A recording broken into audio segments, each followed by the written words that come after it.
Hello, YouTube. I come to you today in flesh form because today is a very special day.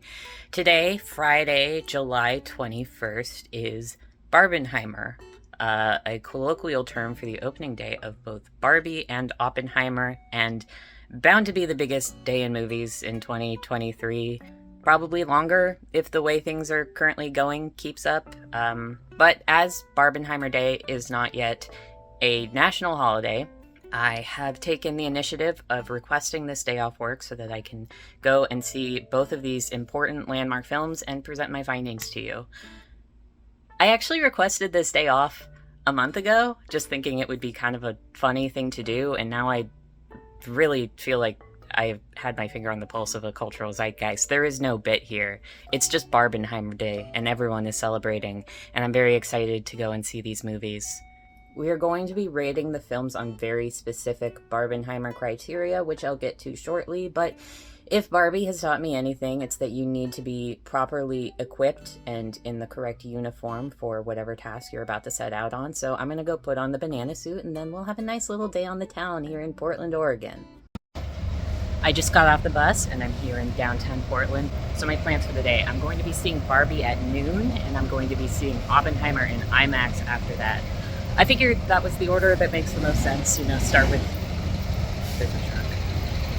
with the movie that's more lighthearted, and with the movie that has, by the sounds of it, more of a climax at the end, but I will also be leaving with thoughts on which order you should see them in. I just got to the square outside of the theater, and to my delight, there is a life-size chess set here for some reason. I don't know why. Yesterday was International Chess Day. Maybe that's the reason. The white side seems to have a small issue, but all kings and queens are valid. So let's talk about expectations for these films. I'm expecting to like them both. They both look like good movies. I'm going to be giving them just a regular score, 0 to 10, as one does.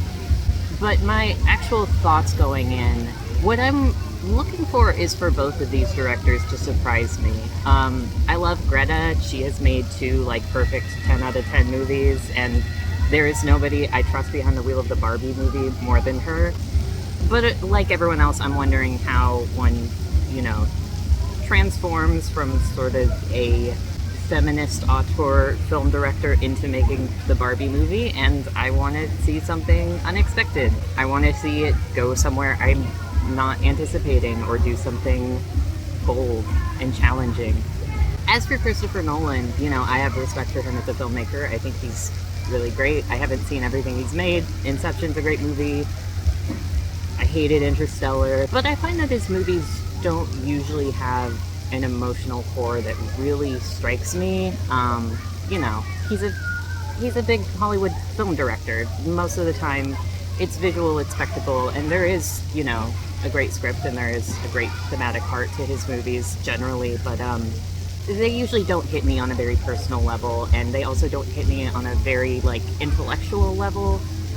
And if there is ever time to make a movie that has pure cinematic value, it would be a biopic of the guy who made The Bomb. So we'll see if he can really pull it off and make it not just a summer blockbuster, but something that is groundbreaking in a more serious artistic sense.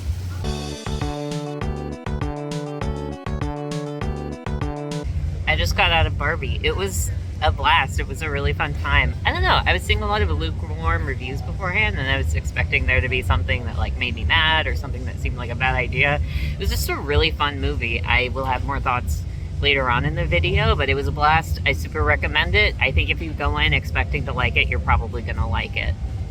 After Barbie, I visited my local Kinokuniya, where I admired the wildlife locked safely behind its cages. I also bought a blind box to open later in the video because it seemed like a YouTube kind of thing to do. So while I wait for my bus, let's talk about the specific rating criteria I'm going to be using for these two movies. Obviously, I said I'm going to be giving them just a 1 out of 10 rating for each of them, but there deserves to be, I think, a special Barbieheimer criteria that specifically addresses the identity of these two films as they stand alone and in relationship to each other, and truly just answers the question of which movie between Barbie and Oppenheimer is more Barbenheimer. So I have 5 criteria, and I'm going to be going through them one by one. First, is, I think, the most crucial element of a good film, the most essential element to creating a good movie, and that, of course, is the lighting. Which movie between Barbie and Oppenheimer will have better lighting? Are the movies well lit? Are they colorful? Are they beautiful? Do they have that sort of dramatic air to them? This is essential for a film experience. The second criteria I will be rating these films on is the, hey, it's that guy. Of course, Barbie and Oppenheimer both have a single guy in each of the trailers who makes you go, hey, it's that guy. A guy we haven't seen in a couple years. A guy who used to be in a lot of things and now isn't in a lot of things. And when you see him in the trailer, you go, oh my God, it's that guy. Of course, in the case of Barbie, I am talking about Michael Cera. My bus is here. So as I was saying, in the case of Barbie, that guy is, of course, Michael Cera. And in Oppenheimer, it is Josh Peck. Both, close childhood friends of mine, but I'm excited to see them again, and I will be ranking them. Do they live up to the nostalgia factor? Is it stunt casting, or are they actually good? Am I really happy to see them? Am I glad that they were in the movies? The third and perhaps the most important criteria for Barbenheimer will be served. I'm not sure if I'm allowed to say that on YouTube, but you know what I'm talking about. Served. Barbie and Oppenheimer, both of these movies I expect to fully serve. But which will serve the most? Which will serve most daringly and most appropriately? These are huge questions that need to be answered.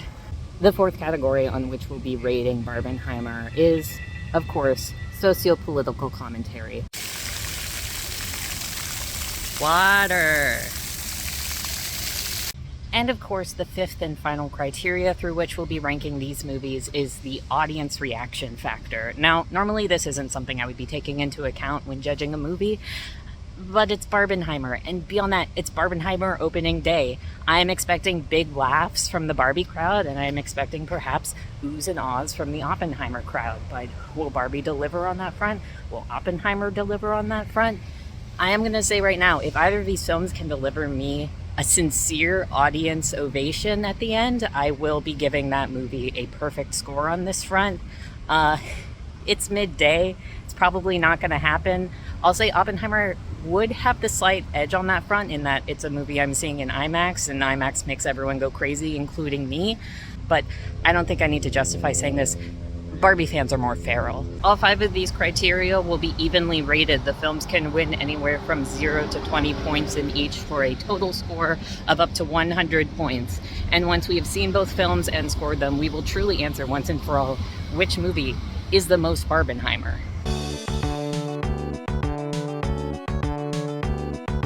So I just got out of Barbenheimer, Oppenheimer specifically. I think Barbenheimer as a society was a mistake that we've made. That was a really fucking long movie, and it was mostly dialogue and like fast-paced dialogue. I'm exhausted. If you're thinking about seeing these movies on separate days, I actually recommend that. And don't get me wrong, I love a long movie. I love a double feature. I go to the movies a lot, and very often I'll see a 2-hour movie, and then I'll have a break in the afternoon, and then I'll see a 3-hour movie, and I'm always a little tired afterwards, but we were halfway through Oppenheimer, and I was just sitting there thinking, oh my God, I want to go home. Those were 2 very overstuffed movies, which is not necessarily a problem on their own, but back to back, it just kind of highlights how much was going on in both of them and how much more they had than they actually needed. I'm passing back through downtown, and there's a giant watch party happening in Pioneer Square for the Women's World Cup, which I didn't even know people cared about. I'm glad that they do. It's a very delightful thing to learn on Barbenheimer. While I'm making this video, I want to give a shout out to just people who work at Regal Cinemas, because they're always really, really fucking nice. I just had to go back into the first place because I left my pencil back there, and the girl behind the counter was like, oh my God, it's so cute, can I squish it? And she was really cute, and so I told her that she could, and everyone there was really friendly. And little did they know, this has my marijuana in it. That girl at the Regal Cinemas is kind of my type. So the fact that she squished my cinnamon roll is About the most attention I've gotten from a woman in a long time. I just checked in that pencil case I left at the Regal Cinema, and they took my weed. Can they do that? Barbenheimer Day is suddenly really bad. I take back everything nice I said about the Regal Cinema, except for the stuff about the cute girl, because I know she had no party in this. I was going to do an unboxing video for the pig, but I forgot to hit record. But it's okay because I kind of just tore open the box, and I don't think that's how those videos are usually supposed to go. I think the kids in the comments would be really mad at me, but look at this pig. It's a pig. I'm tired, man. Barbenheimer really took it out of me. I think I'm going to record the rest of this tomorrow so I can be at maximum energy to rate the movies.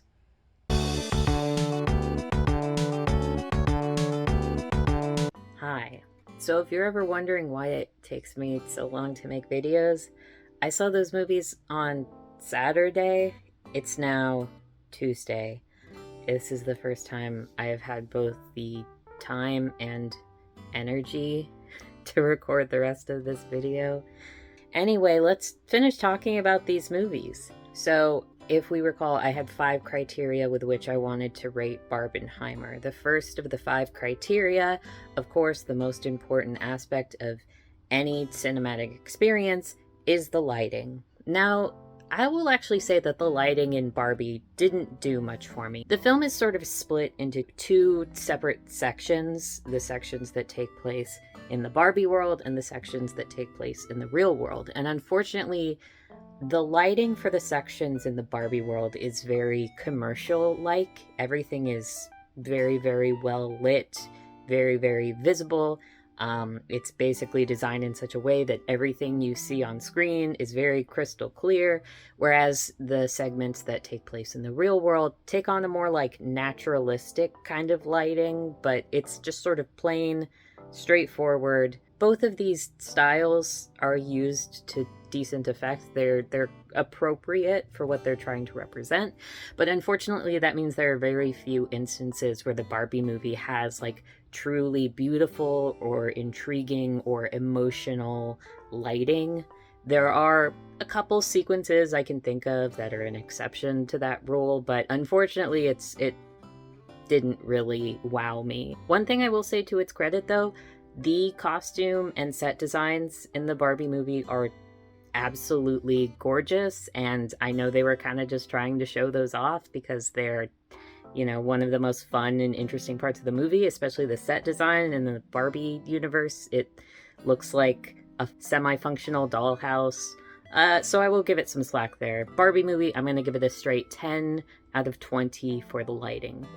Oppenheimer, now that's a movie that's doing some lighting. There are scenes that are very orange. There are scenes that are very dramatic. There are scenes that are kind of blue. There are parts that are black and white. And I will say, I think the black and white parts were more for practical storytelling effect than real, like, emotional effect. I am still not entirely clear on what the black and white segments were representing. At first I just assumed it was a different point in time, but I think in fact the black and white segments are more like Robert Downey Jr.'s point of view, because there are some scenes that happen in color and then later we see them in black and white, or vice versa. It's not entirely clear. And you know, the black and white stuff is cool, but I didn't find it particularly interesting or beautiful. So Oppenheimer, for the most part, lovely lighting. I'm gonna give it a solid 16 out of 20. Now it's time to talk about your favorite in mine, the hey, it's that guy. Now, of course, in the case of Barbie, we are talking about Michael Cera, you know, Arrested Development, Scott Pilgrim, Juno, a lot of movies I didn't see. A talented actor, hasn't really been around for a while. I'm sure he's probably been in things I have not heard of or watched, but we all saw him in the Barbie movie trailer, and I'm sure we all said, Michael Cera, welcome back. We all loved you. We're so happy to see you again. I'm sure we all said that. He was actually great in the Barbie movie. He plays Alan, who is Ken's friend, and there's only one of him, which is really just a spot-on Michael Cera type role. He has to play like the put-upon everyman who is also kind of an alienated freak. And that's who he is, and it's what he is, and he brought that energy to the role with a bit of age to him, a bit of maturity. I think only makes it land all the better. And he's a funny guy. I think he got like maybe my biggest laugh line in the movie. There was one part where he just like pulled a face during like a dramatic scene, and like 3 people started laughing really hard, including me. There's just something about the man, Michael Cera. He's got charisma. I will say his character probably could have used a little bit more resolution, and by that I don't mean to suggest that he needed to have an arc or anything, but you know, a little just sort of parting note in the script to sort of leave him on, or a punchline. Things like that are always nice for sort of, you know, a feeling of completeness in the script, but it was a bloated movie. They didn't need any more things, and for what he was, I'm very happy that Michael Cera was in it. So I'm going to give Barbie a 17 out of 20 for the Hey It's That Guy. On the other side of the spectrum, we have Josh Peck in Oppenheimer. Now, Josh Peck was pretty prominently featured in the trailer, not to the extent that you would expect him to have a large role or anything, but to the extent that you expect to see him in the movie. And if you're not looking for him, you really could miss him in most scenes. He does not have very much to do in this film at all. If you have not yet seen Oppenheimer, would you believe me if I told you that Josh Peck, children's television star, Drake and Josh, The Amanda Show, is in Christopher Nolan's new film with about 10 words worth of dialogue, and his hand is very prominently featured in one like very important scene, and he is otherwise a completely just unnamed, unspeaking character. He does have a name because he's based on a real person. It's in the credits, but like they do not say this man's name as far as I remember. They do not establish who he is. He's just there kind of to be almost the most distracting extra ever, because I can't look at him and not see my beloved childhood friend Josh Peck from The Amanda Show and Drake and Josh, which was a little bit after my time, but the Amanda Show with the lobsters.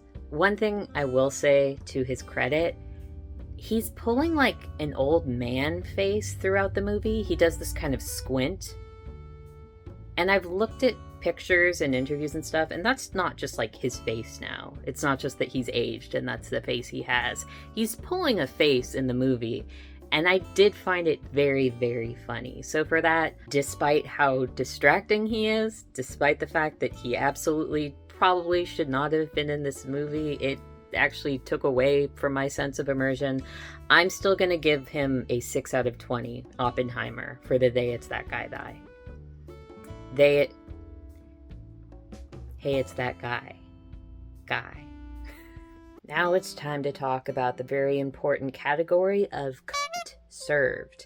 Now, I expect there will be a bit of an upset in this category. In one corner of the ring, we have the Barbie movie, where there is, of course, being served from top to bottom. There is the rollerblade outfit.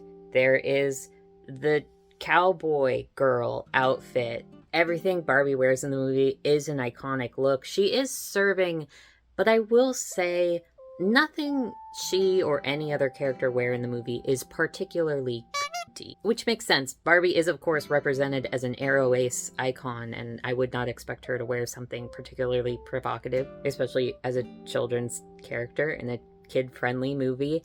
However, the category is called served, so I do have to subtract some points on that front. However, Oppenheimer, you may not expect that there is served in Oppenheimer. Now, it's not in the costumes. Frankly, the costumes were pretty boring. Oppenheimer occasionally has that Heisenberg hat, and when he's got that, that is a look. But the fact that I'm even calling it a Heisenberg hat kind of shows that it's not exactly the most original or the most impactful thing in the world. Breaking Bad did it 200 years ago. But there's one scene that I need to call our attention to, where Oppenheimer himself is sitting directly across from Florence Pugh, and both of them are entirely naked. And Oppenheimer is seated in his chair in the nude with his legs crossed at the knee like a woman, smoking a cigarette, speaking to Florence Pugh. And I mean, nobody can really compete with that. That itself brings up the total score of the movie like a full 10 points. So in the end, I am going to give the Barbie movie a 16 out of 20 for served, but I am also going to be giving Oppenheimer a 12 out of 20. Solely because of that scene where he has his legs crossed in the nude. And now we are going to be talking about the socio-political commentary delivered by both films. And I probably don't want to be holding up the camera this whole time, so let's move somewhere where we can relax and really dig in. So, socio-political commentary in the Barbie movie and Oppenheimer. So you may not have heard this. The Barbie movie is kind of feminist. The Barbie movie is a coming-of-age movie sort of about the transition from girlhood into adulthood, facing reality as it is. It's about the way that we hope our daughters will engage with this world. It's about the way we hope our ideas and our hopes and dreams for the future can live on. And it's about personal identity and forging your own path forward, about letting go of what you thought you were supposed to be and embracing all that you might someday become. When I went into the Barbie movie, I was sort of expecting something along the lines of Legally Blonde. I was expecting sort of that kind of empowering girl boss movie where it's about how, like, I don't know, a pretty girl gets looked down on and then proves that it's okay to be a pretty girl. Like, and I know those movies mean a lot to people. Legally Blonde, there are people who would tell you that that's the height of cinema, and frankly, I would not discredit them. As like a butch, non-binary, trans-mass person, it's not a message that really applies to me either way, and at times I am suspicious of that sort of message, just in that it seems to repackage all the things that we've kind of been telling women that they're supposed to be anyway, and trying to also make them feel empowered for doing the things that they're kind of encouraged to be doing anyway, even if they're also encouraged not to be doing those things. So I wasn't really expecting to connect with the Barbie movie because I expected it to be something along those lines. But what it actually ends up being is a lot more actually interesting than that. And I'm gonna dissent from popular opinion here. I thought the Barbie movie was actually pretty compelling and had some interesting things to say. I have seen some sort of negative takes, just that the Barbie movie is very sort of surface level neoliberal feminist messaging, BuzzFeed kind of sloganeering type of thing. And there is a long sequence of the movie where essentially the characters kind of parrot like feminist talking points at the screen and then kind of demonstrate them in comedic ways, and this scene goes on for like quite a long time. And I actually had to stop and think about it afterwards, because in hindsight that does seem like kind of an annoying scene in a movie to have, but I wasn't bothered by it. And I think the thing that made it work for me is that the Barbie movie is a film that operates in dichotomies, in this strict dichotomy between simple truths and more complicated ones. It is a movie that will at times present things in a very simple and straightforward way, especially in the Barbie world, but the things that it suggests and the things that it explores, and especially the things that the title character goes through, are a lot more nuanced. So when it goes through this long sequence of, feminist sort of sloganeering complaints, I actually didn't mind that, because in the context of the film, basically what happens is the Kens try to start a patriarchal revolution in the Barbie world based on men and horses. It's a weird movie, and some humans come in and they liberate the Barbies with feminism and encourage them to wrest back control of the Barbie world. And in context, it makes total sense because it makes sense that these Barbies, who are all kind of flat, not particularly developed, simple, funny characters, would be really impacted by being told that, like, men want you to act pretty and not too smart.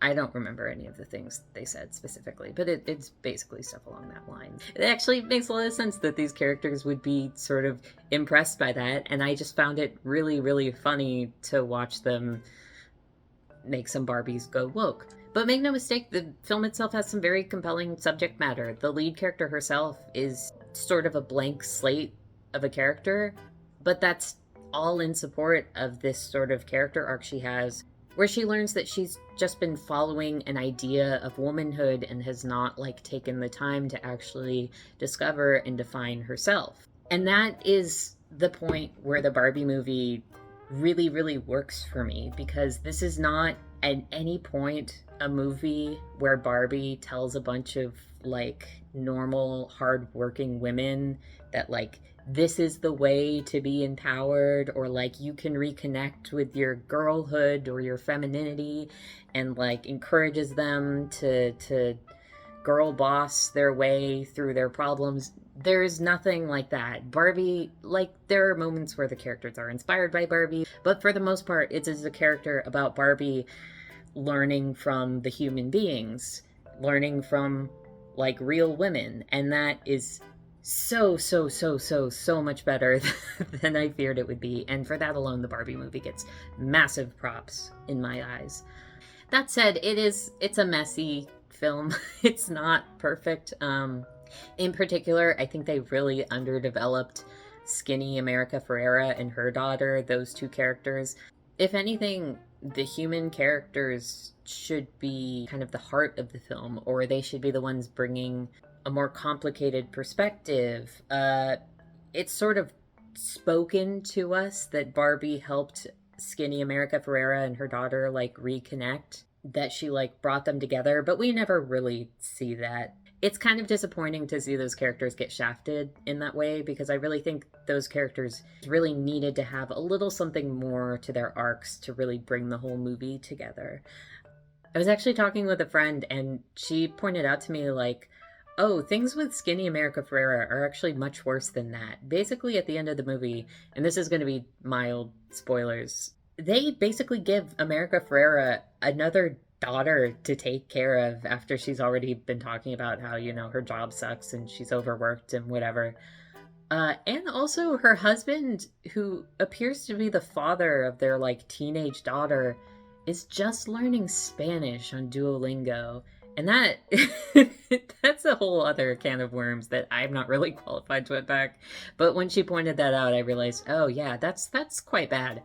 That said, Barbie movie, it's solid, it's fine, it's inoffensive, it's cute, it's funny. I'm sure it's the kind of thing that a lot of people really needed to hear.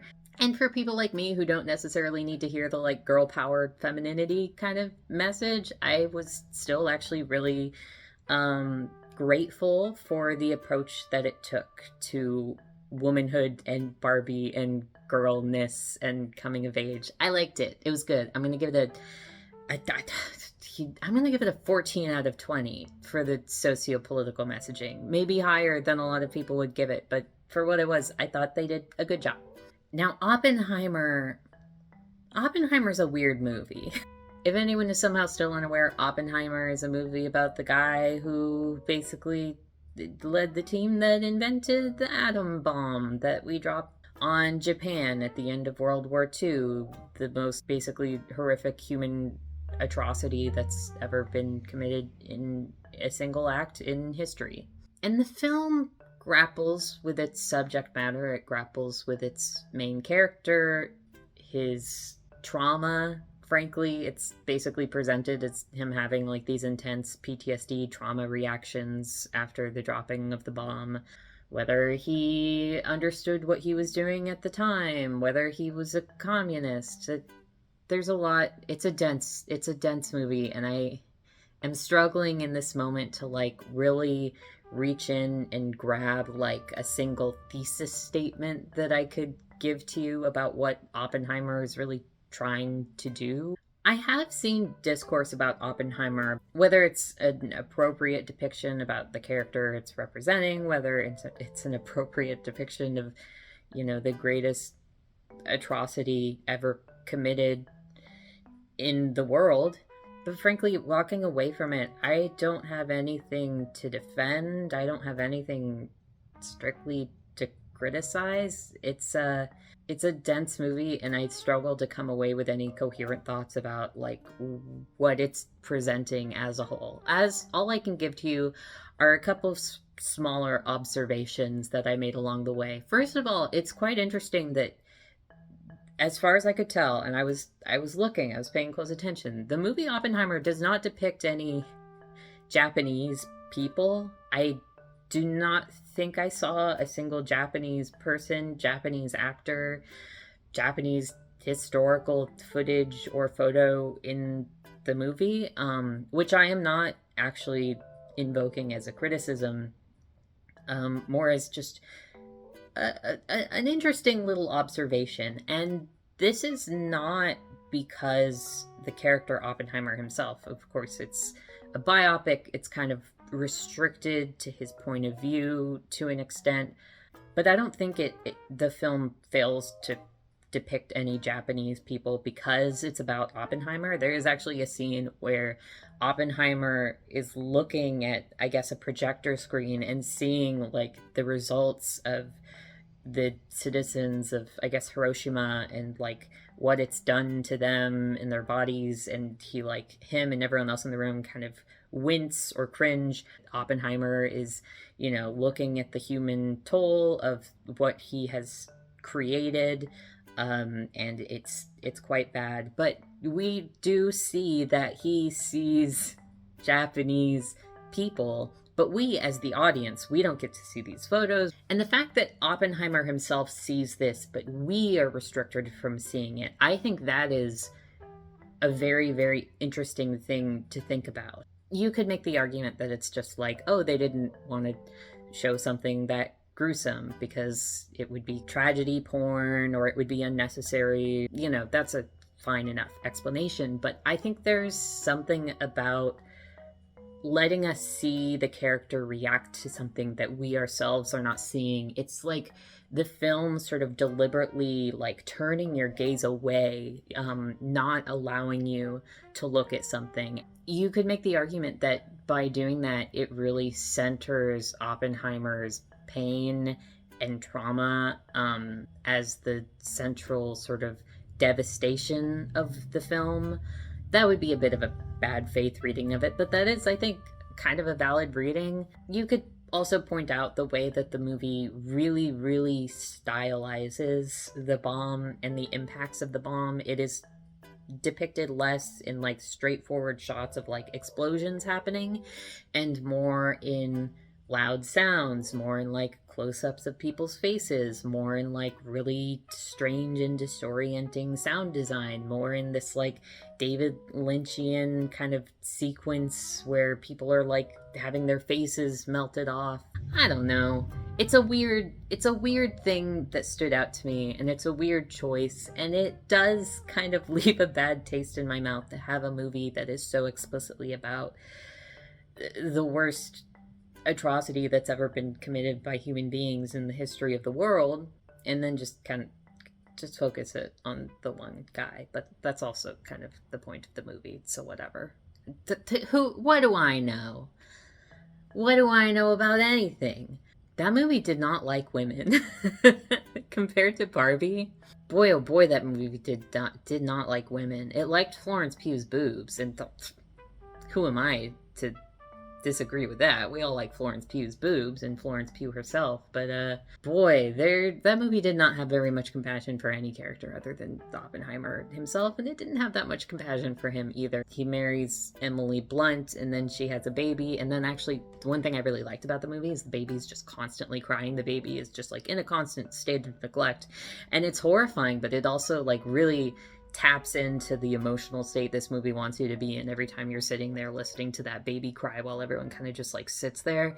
It is an impeccable representation of like what the film is trying to make you feel.